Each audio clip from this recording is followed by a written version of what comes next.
बिस्मिल्लाहिर्रहमानिर्रहीम। पिनालियो की हाल चाल है, ठीक ठाक हो?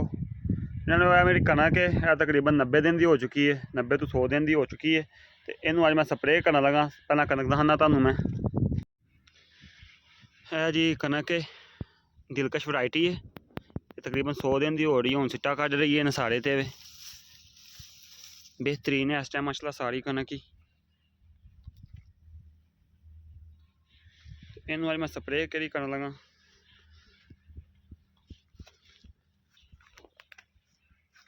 यह जी स्प्रे वे एक ईजा बयान एक है स्पीड फॉल।